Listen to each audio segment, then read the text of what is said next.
Assalamualaikum warahmatullahi wabarakatuh. Kami dari kelompok 1 akan menjelaskan tentang pengelolaan biaya pendidikan. Saya akan memperkenalkan anggota kelompok dari kami. Yang pertama adalah Fiona, yang kedua ada Ayudia Melisa, yang ketiga ada Lola Widiasyari Nasution, yang keempat ada Nur Aslaila Sapika, yang kelima ada saya sendiri Supriyono. Selanjutnya saya akan menjelaskan tentang pengertian pengelolaan biaya pendidikan. Pengelolaan berasal dari kata manajemen atau administrasi. Manajemen berasal dari kata to manage yang berarti mengatur, mengurus atau mengelola. Dengan demikian, manajemen adalah sebuah kegiatan yang berkesinambungan. Manajemen pendidikan merupakan rangkaian kegiatan atau keseluruhan proses pengendalian usaha kerja sama sejumlah orang untuk mencapai tujuan pendidikan secara berencana dan sistematis yang diselenggarakan pada lingkungan tertentu, terutama dalam bentuk lembaga pendidikan yang bersifat formal. Sedangkan pembiayaan dapat didefinisikan sebagai kemampuan interval sistem pendidikan untuk mengelola dan mengelola dana pendidikan dengan efisien. Pembiayaan muncul sebagai input yang digunakan untuk setiap kegiatan pendidikan, tidak hanya terkait dengan mengetahui ataupun menganalisa sumber dana, melainkan juga untuk bagaimana cara penggunaan dana yang efektif dan efisien. Maka dapat didefinisikan bahwa manajemen pembiayaan pendidikan adalah segenap kegiatan yang berkenaan dengan penataan sumber, penggunaan, dan penanggung-jawaban dana pendidikan di sekolah ataupun lembaga pendidikan. Keuangan atau pembiayaan merupakan salah satu sumber daya yang secara langsung menunjang efektivitas dan efisiensi pengelolaan pendidikan.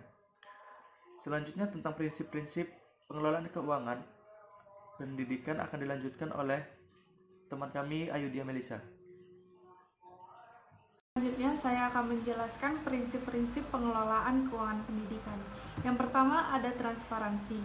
Transparan berarti adanya keterbukaan. Transparan di bidang pengelolaan berarti adanya keterbukaan dalam mengelola suatu kegiatan. Di lembaga pendidikan, bidang pengelolaan keuangan yang transparan berarti adanya keterbukaan dalam pengelolaan keuangan lembaga pendidikan, yaitu keterbukaan sumber keuangan dan jumlahnya.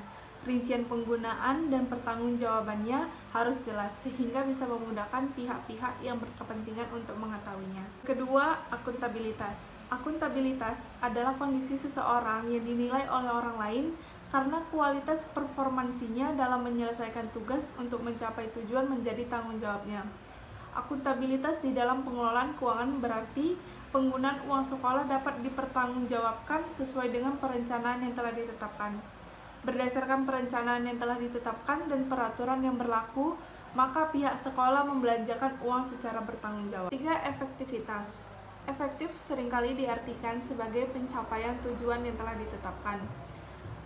Gartner 2004 mendefinisikan efektivitas lebih dalam lagi, karena sebenarnya efektivitas tidak berhenti sampai tujuan tercapai, tetapi sampai pada kualitatif hasil yang dikaitkan dengan pencapaian visi lembaga. Effectiveness characterized by qualitative outcomes. Efektivitas lebih menekankan pada kualitatif outcomes. Pengelolaan keuangan dikatakan memenuhi prinsip efektivitas kalau kegiatan yang dilakukan. Yang keempat ada efisiensi. Efisiensi berkaitan dengan kuantitas hasil suatu kegiatan. Efisiensi characterized by quantitative outputs. Gartner 2004, efisiensi adalah perbandingan yang terbaik antara masukan yang masuk atau input dan keluar atau output, atau antara daya dan hasil. Daya yang dimaksud meliputi tenaga pikiran, waktu, biaya. Perbandingan tersebut dapat dilihat dari dua hal, yaitu dilihat dari segi penggunaan waktu, tenaga, dan biaya, dan dilihat dari segi hasil. Selanjutnya faktor-faktor yang mempengaruhi biaya pendidikan akan dijelaskan oleh Nur Aslaila Sapika. Di sini saya akan menjelaskan faktor-faktor yang mempengaruhi biaya pendidikan. Analisis mengenai biaya pendidikan itu pada dasarnya menggunakan model teori input proses output, di mana sekolah itu dipandang sebagai sistem industri jasa. Menurut Blau tahun 1992 dan Idochi dan Anwar di tahun 2004, katanya kita itu menghadapi suatu kelemahan yang merembes pada fungsi produksi pendidikan, bahwa hubungan antara input sekolah di satu pihak dan output sekolah di pihak lainnya secara konvensional itu diukur melalui skor-skor achievement. Nah, faktor-faktor yang mempengaruhinya itu apa saja? Yang pertama itu ada kenaikan harga atau rising prices. Yang kedua itu perubahan relatif dalam gaji guru atau teachers salaries. Yang ketiga itu ada dia perubahan dalam populasi dan kenaikannya persentase anak di sekolah negeri. 4. Meningkatkan standar pendidikan atau disebut educational standards. 5. Meningkatnya usia anak yang meninggalkan sekolah. Dan yang terakhir ini, meningkatnya tuntunan terhadap pendidikan dia lebih tinggi atau biasa itu disebut higher education. Untuk jenis biaya pendidikan akan dijelaskan oleh Lola Widyasari Nasution. Pertama itu ada biaya langsung atau direct cost, diartikan sebagai pengeluaran yang secara langsung membiayai penyelenggaraan pendidikan, pengajaran, penelitian, dan pengabdian kepada masyarakat. Biaya langsung ini juga diartikan sebagai biaya yang menyentuh aspek dan proses dalam pembelajaran, sebagai contoh biaya untuk gaji guru dan pengadaan fasilitas belajar mengajar.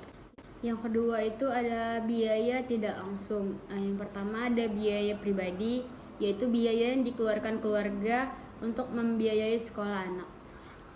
Dalam kaitan ini Jones mengatakan biaya pribadi adalah biaya sekolah yang dibayar oleh keluarga atau individu. Yang kedua itu ada biaya masyarakat, yaitu biaya yang dikeluarkan oleh masyarakat untuk membiayai sekolah atau di dalamnya termasuk biaya pribadi. Dan yang ketiga itu ada monetary cost, adalah semua bentuk pengeluaran dan bentuk uang baik langsung maupun tidak langsung yang dikeluarkan untuk biaya pendidikan. Dan yang terakhir yang keempat yaitu non-monetary cost, yaitu semua bentuk pengeluaran yang tidak dalam bentuk uang meskipun dapat dinilai ke dalam bentuk uang baik langsung maupun tidak langsung yang dikeluarkan untuk kegiatan pendidikan, misalnya materi, waktu, tenaga, dan lain-lain. Baik, untuk tujuan pengelolaan biaya pendidikan akan dijelaskan oleh Alfiona. Baiklah, di sini saya akan menjelaskan tentang tujuan pengelolaan biaya pendidikan. Yang pertama ada meningkatkan efektivitas dan efisiensi penggunaan keuangan sekolah. Yang kedua ada menjamin agar dana yang tersedia digunakan untuk harian sekolah dan kemudian kelebihannya untuk diinvestasikan kembali. Kemudian yang ketiga ada menjaga aset-aset atau barang-barang sekolah. Yang keempat adalah meminimalkan penyalahgunaan keuangan sekolah atau anggaran dasar sekolah. Dan yang kelima adalah menjaga peraturan-peraturan atau praktik pencatatan atau penyaluran uang yang telah dilaksanakan atau digunakan. Baik, demikianlah hasil presentasi kami dari kelompok 1 dengan judul pengelolaan biaya pendidikan. Dengan ini saya sebagai moderator mengundurkan diri. Akhirul kalam, assalamualaikum warahmatullahi wabarakatuh.